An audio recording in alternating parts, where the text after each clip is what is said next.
good afternoon, good evening, and good night. Welcome back to the channel on 10 after midnight.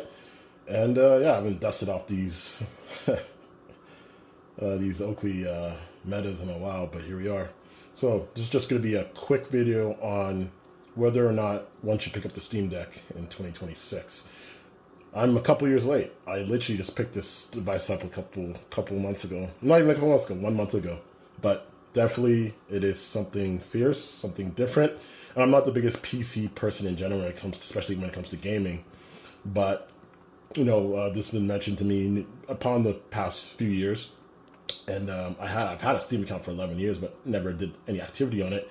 And then, you know, within the month of February, I just got motivation to watch a bunch of Steam Deck videos. And then in March, I ended up picking one of these up. And this is actually the second one I've had, because the first one I got was the original 64 gigabyte. And that obviously, I had an SD card in it, but obviously the internals ran out. So I ended up picking up the 512 and selling the 64 gigabyte. But not 512, 256. It was advertised as 512, but it ended up being 256. So, but nonetheless, here it is. And is it something you should pick up in 2026? Definitely. Once again, I always preface price point, right? Like I live in Canada, and I scooped this one up for $450. It was actually advertised as $500, but because the misinformation in the ad, I got it down to $450. I would have wanted to pay $400, but you know, the situation was what it was. But if you could get a Steam Deck in 2026 at maybe the 300 mark, even the 400 mark, that'd be definitely a quick sale.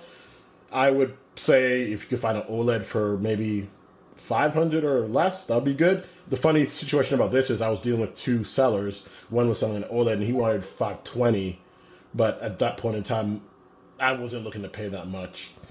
And he didn't want to take my offer, which is fine now. It doesn't matter now. But I would have, for the $450 I paid, I would have preferred to get the OLED, but here we are. I'm new to PC gaming, but there's a lot of slop on the Steam store, but the deals are crazy, and I appreciate that. And of course, emulation is key. And if you're an emulation head, this is the system for you, right? You know, majority of the games you could take with you, even AAA titles, as long as they, you know, are you're able to customize them to work on this device, because it is an older device, so keep that in mind. I've returned a lot of games because a lot of games just don't work, but they're more of like newer games within the 2024, 25, 26 range. And of course, with the anti-cheat through Microsoft and whatnot, a lot of games I actually want to play won't work. But aside from that, I would say you could probably get at least like 60-70% of the catalog on Steam to work for this device fine without any configuration. So that's definitely something taking place. And again, the sales, when they have the big sales, are crazy. I experienced my first Steam sale. So with that being said, I purchased a couple items for the Steam Deck. Of course, I have joists. I put on some covers on. I got a case in the back with a kickstand and stuff of that nature. And I purchased a whole bunch of games. A lot, but some of these are also emulators and ROMs and whatnot. But I'm able to take this out of the house. Seamless connection to internet, whether it's at home or it's through my phone with the hotspot. I've already played Left 4 Dead 2 outside the house, and it ran pretty well. So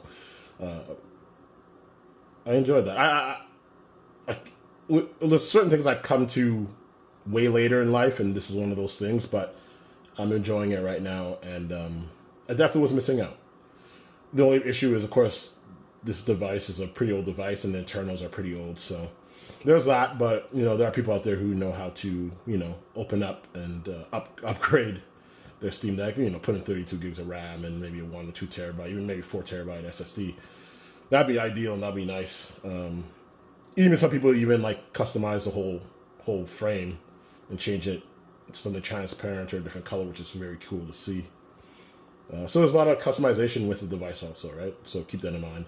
But once again, I always say price point is key. So in 2026, if you could find this Canadian for, I don't know, under $400, maybe $450, a decent size Steam Deck, let's say 256 or better, for around that price, that'll be good. If you could settle with the 64 gigabyte internal, you know, maybe under 300, I guess, because you're gonna put SD card in anyway, right? The only problem with that is like a lot of the system files stay on the internal, and I don't think you could transfer them into the SD card. So that could be a problem later on with updates, and if you put tweaks and stuff on the system. That's what the issue I ran into. The 64 gigabytes vanished very quickly, and I realized I had no space for updates or anything like that, system updates. So that's why I was able to sell it and picked up this one instead. But so keep that in mind also, that it's very important. But overall, yes, it is definitely worth the buy, and one should look into it. So I'll be signing out.